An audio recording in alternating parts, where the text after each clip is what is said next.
Okay, so the three amigos run into the pod here, and Plo Koon's at the door, but here we see two other amigos running. Then when we cut back to the pod, there's only three of them in there. So that leaves me wondering, what happened to the other two amigos? I want all of those life pods destroyed.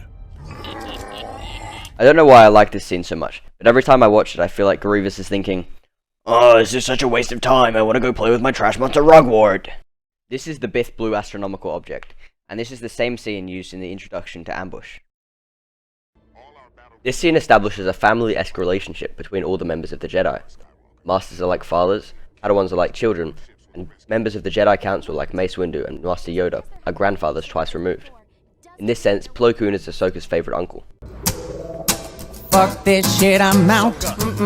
If anyone could survive, Master Plo could. I don't understand why— What you don't understand is Jedi protocol. Here we have the first bit of Ahsoka's very long characterization journey, and also Anakin banging on about Jedi protocol some more, which seems to go against his character. However, this is more accurate to his character because of the presence of the members of the Jedi Council, a council who he wants to become a part of.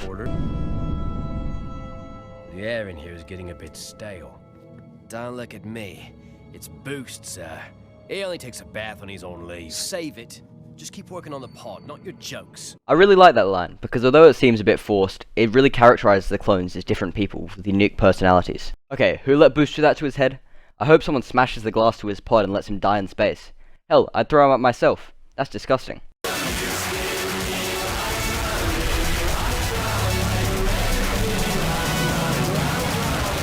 Also, wouldn't this clone boy be floating like the guy in the middle of the pod? I mean, gravity still works in space. We are not alone out here. The Twilight is a Corellian G9 Rigger-class light freighter and is almost 35 meters long, which is equivalent to 2/3 of the Leaning Tower of Pisa. I just noticed that the front of the Twilight comes out reddish here because of the reflection from the planet. That's some amazing animation.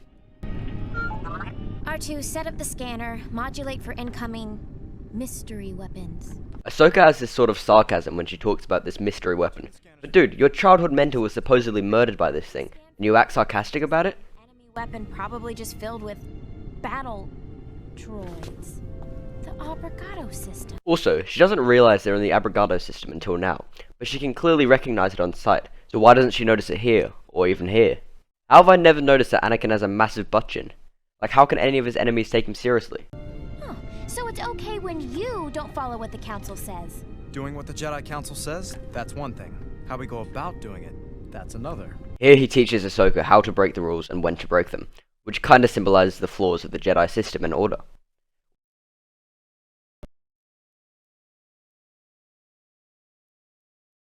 So you always meant to come out here for survivors? Lives are in danger, Ahsoka. We can't just turn our backs on them. There's the Anakin we've been missing. I know, but the Also, I like how the scene establishes a strong bond between Anakin and Ahsoka. They have similar beliefs and have good chemistry.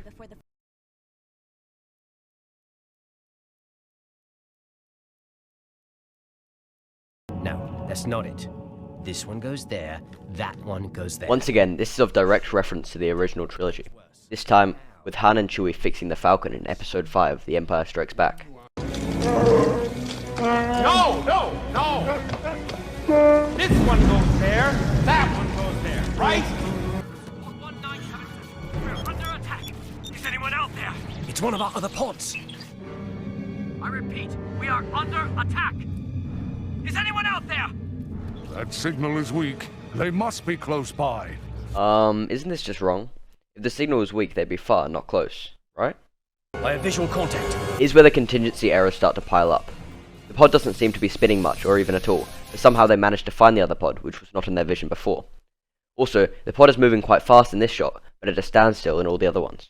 Pod 1977, do you copy? This pod is supposedly named after the release year of the original Star Wars.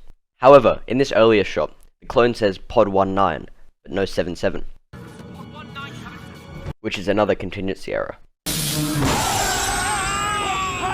1. Isn't space completely silent, so there'd be no screams? And 2. Why didn't this happen to the other clone boys who had their pod cut open?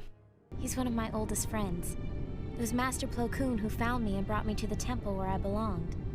Now he's lost, so I thought maybe I could find him.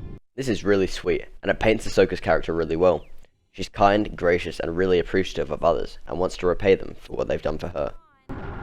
Anakin, where are you? Obi-Wan's voice actor, James Arnold Taylor, really nails this line, sounding really bored like he said that 1,000 times. Maybe they actually did method acting and had him repeat the same line 1,000 times in the studio.